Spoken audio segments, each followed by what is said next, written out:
Senator from New Jersey. He is a valuable member of our committee, diligent and articulate on these issues, and I really appreciate the comments that he made, particularly reinforcing the comments about the delay.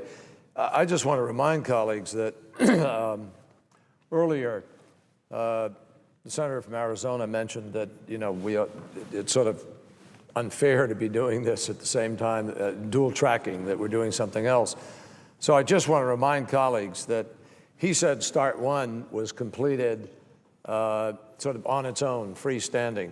And I just want to correct the record on that. Start 1 did not, in fact, go through freestanding.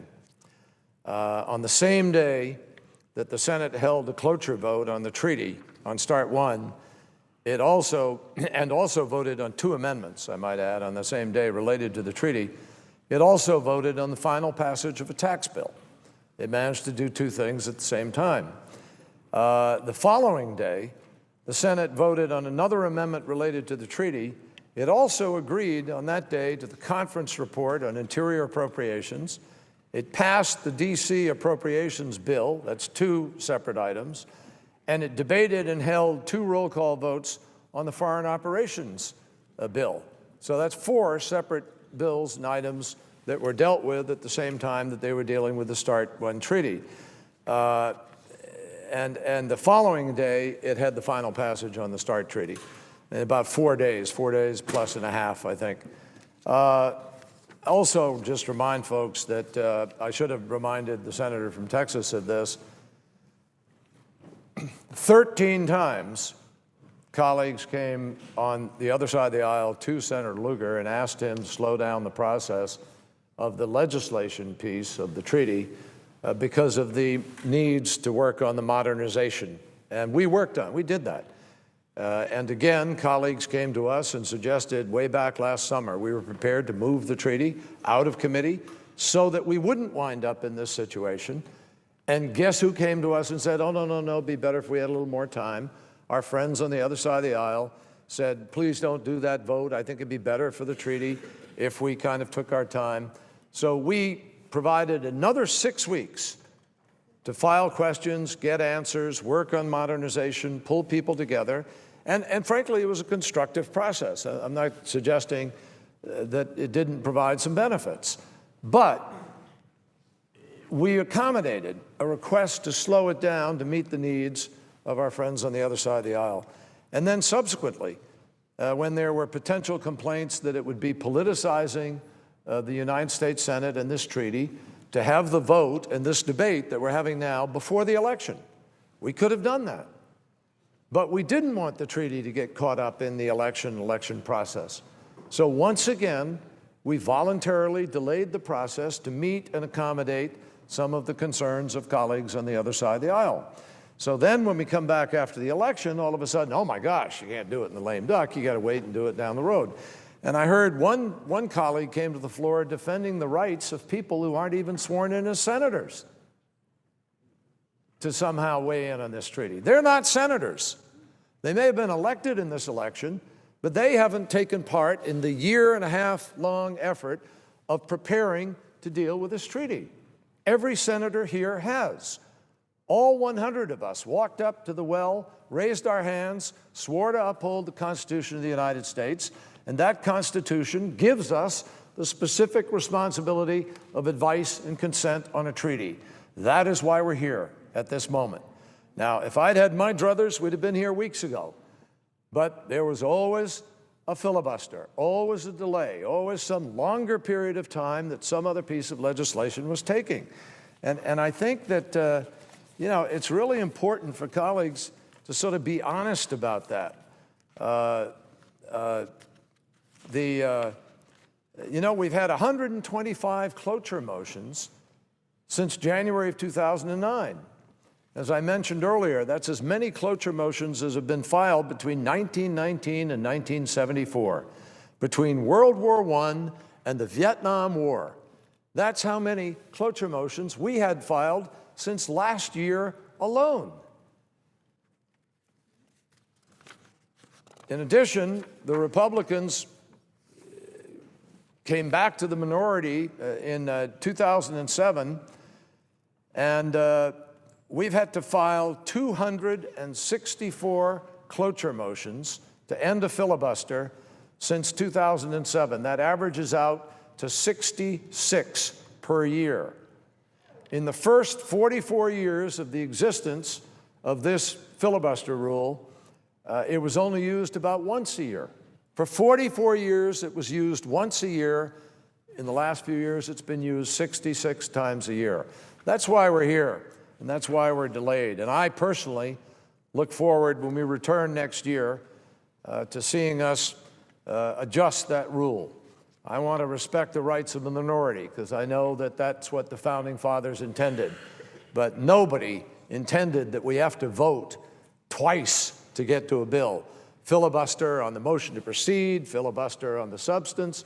It simply doesn't make sense, and the American people, I don't think, support it. And I think it negates the fundamental concept of majority rule. I'm willing to take my lumps, but I think there's a way to not necessarily undo it completely and still create responsible action in the United States Senate.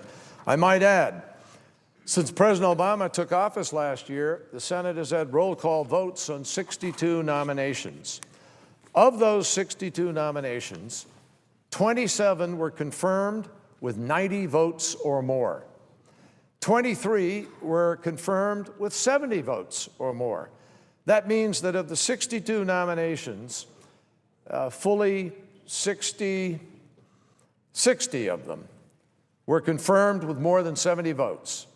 Over 80% of the nominations that we've taken votes on have passed with overwhelming support, and almost all of those votes, many of them anyway, took place only after this extraordinary, lengthy delay. Many of these nominations sat on the calendar for over 100 days while people waited for the United States Senate to act. On average, the Senate has taken more than 5 times longer to confirm a circuit court nomination after it was favorably reported by the judiciary and so forth. I don't want to chew up all our time going through that, but the record ought to be really fundamentally clear that nobody's rushing anything here. The START Treaty debate, original START Treaty, began on September 28, 1992, and the amendments were proposed as early as the first day of the debate. They were debating amendments. There were 2 votes on amendments on the second day of debate, and on the third day there were 3 amendments, and they ratified the treaty. So, Madam President, we ought to be able to move here. Now, I know another colleague wants to speak. I just want to add a couple of thoughts quickly on the subject of the tactical nukes, very quickly. A number of senators have expressed concern about why this treaty doesn't deal with tactical nuclear weapons, and all of us would agree. I mean, you have to acknowledge up front there is asymmetry, an imbalance between the numbers of tactical weapons that the Russians have and have deployed and what we have.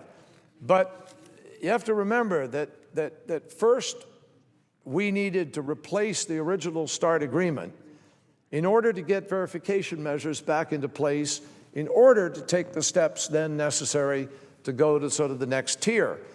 And Secretary Clinton and Secretary Gates explained, for the record, quote, "A more ambitious treaty that addressed tactical nuclear weapons would have taken a lot longer to complete, adding significantly to the time before a successor agreement, including the verification measures, could enter into force, following START's expiration in 2009. So their fundamental judgment was, yeah, we want to get there, but START itself helps you get there.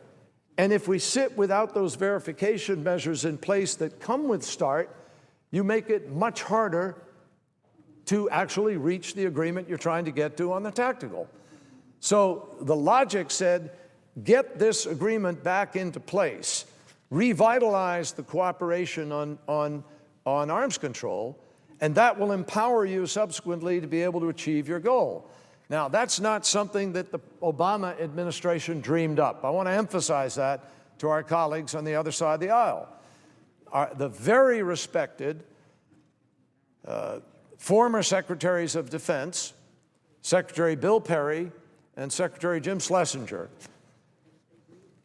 were part of a bipartisan commission, and they reported that the first step they thought necessary was to deal with this. They knew that nuclear tactical weapons were an issue, but they also knew that our military leaders made it clear they didn't need actual parity in those weapons. Secretary Gates and Admiral Mullen both stated in response to a question for the record, this is a quote, because of the limited range, that is, of the tactical weapons, and very different roles from those played by strategic nuclear forces, the vast majority of Russian tactical nuclear weapons could not directly influence the strategic nuclear balance between the United States and Russia. And Donald Rumsfeld told the Foreign Relations Committee in 2002, quote, "I don't know that we would ever want to have symmetry between the United States and Russia. Their circumstance is different and their geographies are different." And what he's obviously referring to is the vast gulf of the Atlantic Ocean and then Western Europe that is in between Russia and us, and the whole original tactical decisions of Russia in terms of Warsaw Pact versus NATO that existed for so many years in the course of the Cold War. So, I don't want to be mistaken by my colleagues here on the other side. Yes, we want to limit Russia's nuclear tactical weapons. Yes. But a desire to limit those tactical weapons is not a reason to reject the START Treaty. Frank Miller, who was a senior NSC staffer in the Bush administration, testified to the Armed Services Committee on July 27th, quote, "I believe that this treaty is properly focused on the strategic forces of both sides. The tactical forces are clearly a political and military threat to our allies, but I think throwing this treaty away because we haven't gotten our hands on the tacticals is not the way to approach this. I think we have to go after the tacticals separately." And that is exactly what President Obama, Vice President Biden, Secretary Clinton, and the rest of our military establishment want to do, but they want the START Treaty as the foundation on which to build that effort to try to secure something in terms of tactical weapons. I think we should pursue a treaty on tactical nuclear weapons, and one that can give us adequate transparency about how Russia, how many they have, and that ultimately reduces that number. Now, let me say to my colleagues on the other side, that is precisely why we put into the resolution of ratification Declaration 11, which says, quote, "The Senate calls upon the President to pursue, following consultation with allies, an agreement with the Russian Federation that would address the disparity between the tactical nuclear weapon stockpiles of the Russian Federation and of the United States, and would secure and reduce tactical nuclear weapons in a verifiable manner." Madam President, we addressed the issues of tactical nuclear weapons, and it wasn't an oversight, it was a calculated tactical decision to lay the foundation, renew the relationship with Russia, renew our arms control understandings, and lay the foundation to be able to reach an agreement. And that's what Secretary Gates said when he testified to the Armed Services Committee on June 17th. He said, "We will never get to that step of reductions of tactical weapons with the Russians on tactical nukes if this treaty on strategic nuclear weapons is not ratified." Secretary Gates, appointed by President Bush, said clearly, if we don't ratify this treaty, we don't get to the treaty on tactical nuclear weapons. So I think the imperative could not be more clear. The Eastern European leaders see this the same way, and they, after all, are the ones more directly threatened by those weapons. And Poland's foreign minister wrote on November 20th, quote, Our NATO allies see New START as a necessary stepping stone to future negotiations with Russia about reductions in tactical nuclear arsenals, and a prerequisite for the successful revival of the Treaty on Conventional Forces in Europe." The Secretary General of NATO said the same thing. He said, "We need transparency and reductions of short-range tactical nuclear weapons in Europe. This is a key concern for our allies. But we cannot address this disparity until the New START treaty is ratified." I hope our colleagues will stand with our allies and stand with common sense and ratify this treaty so that we can get to the issue of tactical nuclear weapons. I yield the floor.